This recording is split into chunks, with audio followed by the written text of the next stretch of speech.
রাষ্ট্র সংস্কারের সর্বস্তরের সকলকে ঐক্যবদ্ধ হয়ে কাজ করতে হবে। খেলাফত মজলিস নোয়াখালী জেলা শাখার আয়োজনে সোমবার বিকালে মাইজে ফুড পোস্টা পার্টি সেন্টারে ছাত্র জনতার গণঅভ্যুত্থান পরবর্তী বার্ষিক অনুষ্ঠানে আয়োজিত করণীয় শিক্ষক পদোন্নয়ন তথা অনুষ্ঠানে প্রধান অতিথি বক্তব্য রাখেন খেলাফত মজলিস ইউনিয়ন নায়েবে আমির আল্লামা শাখাউত হোসাইন।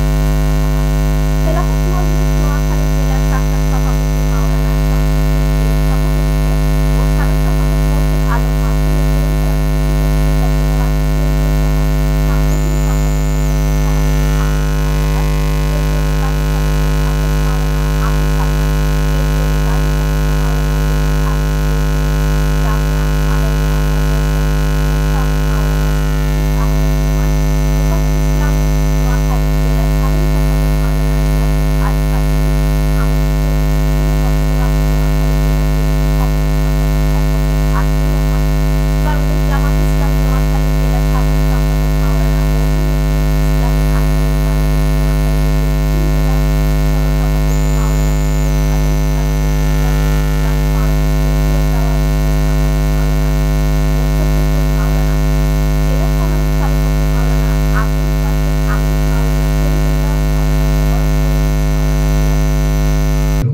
السلام عليكم ورحمة الله وبركاته.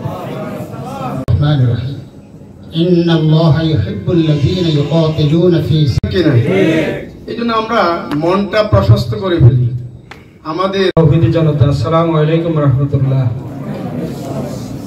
আমরা আমাদের করণীয় কি?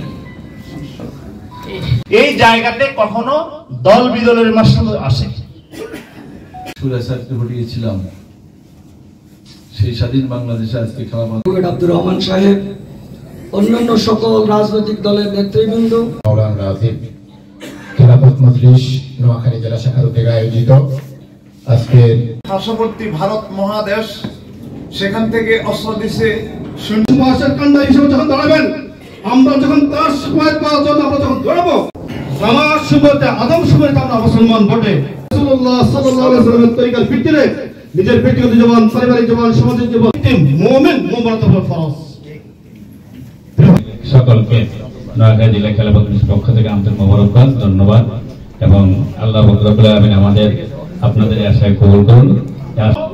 আমরা ওই জালেম ওই ফ্যাসিস্ট সরকারের বিরুদ্ধে ছিল আমরা সকলে ঐক্যবদ্ধ একটি জায়গায়, সেটা হচ্ছে আজকে তারা তাদের পতন হলেও তাদের প্রেতাত্মারা বসে নাই, তাদের ষড়যন্ত্র থেমে নাই। যতক্ষণ পর্যন্ত তাদের ষড়যন্ত্রকে আমরা চূড়ান্ত নির্মূল না করতে পারবো, অতক্ষণ পর্যন্ত আমাদের সকলের সাথে ঐক্য থাকবে। বুঝে আসছে কিনা?